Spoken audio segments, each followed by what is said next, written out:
നമ്മൾ കഴിഞ്ഞ ദിവസം സംസാരിച്ചിരുന്നു അയ്യപ്പ സംഗമത്തെ പറ്റി. ഇന്ന് പ്രതിപക്ഷ നേതാവും നമ്മൾ കഴിഞ്ഞ ദിവസം സംസാരിച്ച അതേ കാര്യമാണ് പറഞ്ഞിരിക്കുന്നത്. അയ്യപ്പനോടുള്ള ഭക്തിയോ സ്നേഹമോ ഒന്നുമല്ല CPM-ന്റെ ഇപ്പോഴത്തെ നിലപാട് മാറ്റത്തിന് കാരണം, വോട്ട് ബാങ്കുകളെ ലക്ഷ്യം വെച്ചുകൊണ്ട് തന്നെയല്ലേ. ഇതാണ് UDF തങ്ങളുടെ നിലപാട് പ്രഖ്യാപിക്കാൻ നേരത്തെ പറഞ്ഞിരുന്നത്. രാവിലെ പ്രതിപക്ഷ നേതാവ് വാർത്താ സമ്മേളനം നടത്തി. അദ്ദേഹം വളരെ തന്ത്രപരമായ അല്ലെങ്കിൽ ബുദ്ധിപൂർവമായ ഒരു നിലപാടാണ് ഈ വിഷയത്തിൽ UDF സ്വീകരിച്ചിരിക്കുന്നത്. CPM-നെ പ്രതിരോധത്തിലാക്കുന്ന രീതിയിലുള്ള ചില ചോദ്യങ്ങൾ ചോദിച്ചുകൊണ്ടാണ് VD സതീശൻ എന്ന വാർത്താ സമ്മേളനം നടത്തിയത്. ആദ്യം ഈ അയ്യപ്പ സംഗമം നടത്തുന്നതിന് മുമ്പ് തങ്ങളുടെ നിലപാട് പറയണം, അതിനുശേഷം മതി സംഗമം എന്നാണ് സതീശൻ ചൂണ്ടിക്കാട്ടുന്നത്. അദ്ദേഹം ഉന്നയിച്ചിരിക്കുന്ന പ്രധാനപ്പെട്ട 4 ചോദ്യങ്ങൾ: ഒന്ന്, ഈ യുവതീ പ്രവേശനത്തിൽ അനുകൂലമായ നിലപാട് അത് CPM മാറ്റിയോ? 2, ഈ പറയുന്നത് പോലെ അന്ന് ഈ യുവതീ പ്രവേശനവുമായി ബന്ധപ്പെട്ട നടന്ന വിഷയങ്ങളിൽ ഭക്തർക്കെതിരായ കേസെടുത്തിരുന്നു. ഒപ്പം തന്നെ നാമജപവുമായി ബന്ധപ്പെട്ടുള്ള കേസുകൾ എടുത്തിരുന്നു. ഈ കേസുകളുടെയൊക്കെ സ്ഥിതി എന്താണ്? അത് പിൻവലിക്കുമോ? ഒപ്പം തന്നെ യുവതീ പ്രവേശനത്തെ അനുകൂലിച്ചുകൊണ്ട് സുപ്രീം കോടതിയിൽ നിലനിൽക്കുന്ന കേസിൽ ഒരു സത്യവാങ്മൂലം സമർപ്പിച്ചിട്ടുണ്ട് ദേവസ്വം ബോർഡും ഒക്കെ തന്നെ. അത് പിൻവലിക്കുമോ? ഈ കാര്യങ്ങളൊക്കെ സംസ്ഥാന സർക്കാർ വ്യക്തമാക്കണം. അതിനുശേഷം നമുക്ക് ഇക്കാര്യത്തിൽ തങ്ങളുടെ നിലപാട് പറയാമെന്നാണ് UDF ഇപ്പോൾ ഒരു നിലപാട് പ്രഖ്യാപിച്ചിരിക്കുന്നത്. സ്വാഭാവികമായിട്ടും നമുക്കറിയാം, ഈ യുവതീ പ്രവേശനവുമായി ബന്ധപ്പെട്ട് സുപ്രീം കോടതി വിധി വന്നതിന് ശേഷം അന്ന് 1ാം പിണറായി സർക്കാരാണ് അധികാരത്തിലിരിക്കുന്നത്.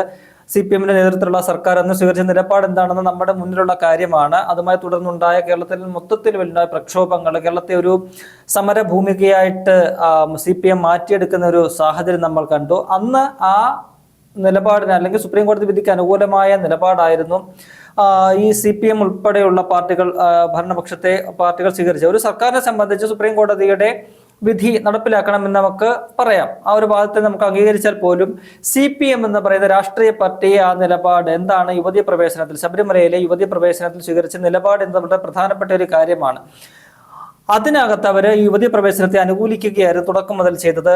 CPM-ന്റെ മഹിളാ സംഘടനയായ ജനാധിപത്യ മഹിളാ അസോസിയേഷൻ ആകട്ടെ, ഒപ്പം തന്നെ യുവജന സംഘടന DYFI ഒക്കെ തന്നെ യുവതീ പ്രവേശനത്തെ അനുകൂലിക്കുന്ന തരത്തിലുള്ള നിലപാടുകളുമായിട്ട്, അതുമായി ബന്ധപ്പെട്ടുള്ള സമര പരിപാടികളുമായിട്ട് മുന്നോട്ട് പോയി. വനിതാ മതിൽ സംഘടിപ്പിച്ചു. ഒപ്പം തന്നെ നവോത്ഥാന മതിൽ, കോടികൾ മുടക്കിയാണ് നവോത്ഥാന മതിലും ഒക്കെ തന്നെ, നവോത്ഥാന സമിതിയൊക്കെ തന്നെ രൂപീകരിച്ച ഒരു നവോത്ഥാന മതിൽ സംഘടിപ്പിച്ചു. അതോടൊപ്പം തന്നെ വനിതാ മതിൽ, കാരണം മറുവശത്ത് ഈ യുവതീ പ്രവേശനത്തിനെതിരായിട്ട് ഈ പറയുന്ന പോലെ പന്തളം രാജകൊട്ടാരത്തിന്റെ നേതൃത്വത്തിലും ഒപ്പം തന്നെ NSS-ന്റെ നേതൃത്വത്തിലും വലിയ രീതിയിലുള്ള നാമജപ ഘോഷയാത്രകളും വനിതകളെ കൂടുതൽ സംഘടിപ്പിച്ചുകൊണ്ടുള്ള അതിനെതിരായ പ്രതിഷേധം ശക്തമാക്കി മുന്നോട്ട് പോകുമ്പോൾ അതിന് കൗണ്ടർ ചെയ്യാനായിട്ടാണ് ഈ പറയുന്ന ജനാധിപത്യ മഹിളാ അസോസിയേഷനൊക്കെ രംഗത്തിറങ്ങിക്കൊണ്ട് വനിതാ മതിൽ സംഘടിപ്പിക്കുന്ന കാഴ്ചയൊക്കെ നമ്മൾ കണ്ടു. അപ്പോൾ ആ വിഷയത്തിൽ തുടക്കം മുതൽ തന്നെ CPM-ന്റെ ഒക്കെ നിലപാടെന്ന് പറയുന്നത് യുവതീ പ്രവേശനത്തെ അനുകൂലിക്കുന്നതായിരുന്നു. അവർ പറഞ്ഞത് 2ാം നവോത്ഥാനം എന്നാണ് അതിനെ വിശേഷിപ്പിച്ചത്. ഇപ്പൊ തന്നെ ഈ എന്താ പറയുക, 2ാം വിമോചന സമരമാണ് ഇതിനെതിരായിട്ടുള്ള സമരങ്ങളെ 2ാം വിമോചന സമരമായിട്ടാണ് അവരെ ചിത്രീകരിച്ചത്. അതിനെതിരായിട്ട് 2ാം നവോത്ഥാനം എന്ന് പറഞ്ഞുകൊണ്ടാണ് ഈ ഒരു നീക്കത്തെ അവർ കണ്ടതും. അതിനെ അനുകൂലിച്ചുകൊണ്ട് പൂർണ്ണ പിന്തുണ കൊടുത്തുകൊണ്ടുമുള്ള സർക്കാരിന്റെ സമീപനങ്ങളൊക്കെ തന്നെ അന്ന് അരങ്ങേറിയത്. എന്നാൽ അവിടെ നിന്നും ഘടകവിരുദ്ധമായിട്ട് ഇന്ന് ഒരു അയ്യപ്പ സംഗമം സംഘടിപ്പിക്കുന്നു. ആ സംഗമത്തിന്റെ ലക്ഷ്യങ്ങളെ കുറിച്ച് സർക്കാർ അല്ലെങ്കിൽ സംഘടിപ്പിക്കുന്ന ദേവസ്വം ബോർഡൊക്കെ ചില കാര്യങ്ങൾ പറയുന്നുണ്ടെങ്കിൽ പോലും അതിന്റെ അന്തർലീനമായിരിക്കുന്ന അവരുടെ ഒരു ലക്ഷ്യമെന്ന് പറയുന്നത് അതൊന്നുമല്ല, മറിച്ച് ഒരു വോട്ട് ബാങ്ക് രാഷ്ട്രീയം തന്നെയാണ്. ഇന്നലെയും ഇന്നുമായിട്ട് CPM-ന്റെ സംസ്ഥാന സെക്രട്ടറി MV ഗോവിന്ദൻ പറയുന്നത് തങ്ങൾ വിശ്വാസികൾക്കൊപ്പമാണ് എന്നതാണ്. ഇന്നും ഇന്നലെയും നാളെയും ഞങ്ങൾ വിശ്വാസികൾക്കൊപ്പമാണ്. പക്ഷേ എന്നു മുതലാണ് വിശ്വാസികൾക്കൊപ്പം CPM നിൽക്കുന്നത് എന്നൊരു ചോദ്യത്തിന് ഈ MV ഗോവിന്ദൻ മറുപടി പറയേണ്ടതുണ്ട്. അതിന്റെ പ്രധാനപ്പെട്ട കാരണം എന്ന് പറയുന്നത് കഴിഞ്ഞ ഈ സുപ്രീം കോടതി വിധിയുടെ പശ്ചാത്തലത്തിൽ CPM സ്വീകരിച്ച നിലപാടാണ്. അന്ന് യുവതീ പ്രവേശനത്തെ അനുകൂലിച്ച, യുവതീ പ്രവേശനം സാധ്യമാക്കണം, അവിടെ യുവതികൾക്കും ഒരു ലിംഗനീതി എന്നതാണ് CPM ഇവിടെ ഉന്നയിച്ച പ്രധാനപ്പെട്ട കാര്യം. അങ്ങനെ പുരുഷന്മാർക്ക് സ്ത്രീകൾക്കും ഒക്കെ തന്നെ പ്രായഭേദമന്യേ കയറാവുന്ന ഒരു അമ്പലമായിട്ട് ശബരിമലയെ മാറ്റണം എന്നതാണ് തങ്ങളുടെ നിലപാടെന്നവർ അന്ന് പ്രഖ്യാപിച്ചതാണ്. എന്നാൽ ഇപ്പോൾ വരുമ്പോൾ നിയമസഭാ തെരഞ്ഞെടുപ്പൊക്കെ അടുത്തിരിക്കുന്നു, തദ്ദേശ തെരഞ്ഞെടുപ്പ് അടുത്തിരിക്കുന്നു. അങ്ങനെ നോക്കുമ്പോൾ അവർക്ക് നിലപാടിൽ വെള്ളം ചേർക്കേണ്ടി വരുന്നവർക്ക് ആ നിലപാടിൽ നിന്നും മലക്കം മറിയേണ്ടി വരുന്ന സാഹചര്യം നമുക്ക് കാണാൻ കഴിയുന്നുണ്ട്. അതിന്റെ ഒരു കാര്യമാണ് ഇന്നലെ അദ്ദേഹം പറഞ്ഞത്. യുവതീ പ്രവേശനം അടഞ്ഞ അധ്യായമാണ് എന്നാണ്. അപ്പോൾ ഇന്ന് അദ്ദേഹം അത് വീണ്ടും നിലപാടിൽ മാറ്റം വരുന്നുണ്ട്. അത് അടഞ്ഞ അധ്യായം എന്നല്ല താൻ പറഞ്ഞത്, അത് കഴിഞ്ഞ അധ്യായമാണ്. അത് വീണ്ടും തുറക്കണമെങ്കിൽ തുറക്കാൻ തങ്ങൾക്ക് പേടിയൊന്നുമില്ല എന്ന് അദ്ദേഹം പറയുന്നുണ്ടെങ്കിൽ പോലും ഞങ്ങൾ വിശ്വാസികൾക്കൊപ്പമാണ്, വിശ്വാസികളെ ചേർത്ത് പിടിച്ചുകൊണ്ട് വർഗീയവാദികൾക്കെതിരായ പോരാട്ടമാണ് തങ്ങൾ നടത്തുന്നത്. അദ്ദേഹം പറഞ്ഞത് എന്താ പറയുക, മതത്തെയും വിശ്വാസത്തെയും രാഷ്ട്രീയവുമായിട്ട് കൂട്ടിക്കെട്ടാൻ ശ്രമിക്കുന്നത് അത് വർഗീയവാദികൾ നടത്തുന്ന നീക്കമാണെന്നാണ്. അങ്ങനെയെങ്കിൽ ഒന്നാമത്തെ വർഗീയവാദികൾ CPM എന്ന് നമുക്ക് പറയേണ്ടി വരും. അവരിപ്പോഴും ഇങ്ങനെ ഒരു അയ്യപ്പ സംഗമം, ആഗോള അയ്യപ്പ സംഗമം സംഘടിപ്പിക്കുന്നത് തന്നെ ഈ പറയുന്നത് പോലെ രാഷ്ട്രീയമായ ദുരുദ്ദേശത്തോടു കൂടി തന്നെയാണ്. അതാണ് പ്രതിപക്ഷ നേതാവ് VD സതീശൻ കഴിഞ്ഞ ആഴ്ച പറഞ്ഞത്. അതൊരു എന്താ പറയുക, ഭൂരിപക്ഷ വർഗീയതയാണ്. ഇന്ന് അദ്ദേഹം പറഞ്ഞത് ഒരു രാഷ്ട്രീയ കാപട്യമാണ്. സത്യമാണ്, അതാണ് യഥാർത്ഥ ഒരു അതിനെ വിശേഷിപ്പിക്കേണ്ടത്. അങ്ങനെയാണ് രാഷ്ട്രീയ CPMന്റെ രാഷ്ട്രീയ കാപട്യമാണ് ഇതിലൂടെ നമുക്ക് വ്യക്തമാകുന്നത്. ആ തെരഞ്ഞെടുപ്പ് വരുമ്പോൾ വിശ്വാസികളെ ഒപ്പം നിർത്തുക, അവർക്ക് അനുകൂലമാണ് തങ്ങളെന്ന ഒരു നരേഷൻ സൃഷ്ടിക്കുക, അവർക്ക് വേണ്ടിയിട്ട് ചില സംഗമങ്ങളൊക്കെ തന്നെ നടത്തുക, അങ്ങനെ മുന്നോട്ട് പോകുന്ന ഒരു പാർട്ടിയായിട്ട് CPM അധപ്പതിച്ചിരിക്കുന്നു. അത് ഈ പറഞ്ഞതുപോലെ ഹിന്ദു വോട്ട് ബാങ്ക് ലക്ഷ്യം വെച്ചുകൊണ്ടുള്ള ഹിന്ദുത്വ അജണ്ടയ്ക്ക് വളമിടുന്ന തരത്തിലുള്ള ഒരു നീക്കമായിട്ടാണ് അതിനെ നമുക്ക് വിശേഷിപ്പിക്കാൻ കഴിയുന്നത്. എന്തായാലും ഇന്ന് UDF എടുത്തിരിക്കുന്ന ഒരു നിലപാട്, അത് ചില ചോദ്യങ്ങൾ മുന്നോട്ട് വെച്ചിരിക്കുന്ന ആ ചോദ്യങ്ങൾക്ക് മറുപടി പറയേണ്ട ബാധ്യത UDFനോട് അല്ലെങ്കിൽ പോലും കേരളീയ പൊതുസമൂഹത്തോട് മറുപടി പറയേണ്ട ഒരു ബാധ്യത CPMനുണ്ട്. യുവതി പ്രവേശന അനുകൂല നിലപാടിൽ നിന്നും നിങ്ങൾ പിന്നോട്ട് പോയിട്ടുണ്ടോ?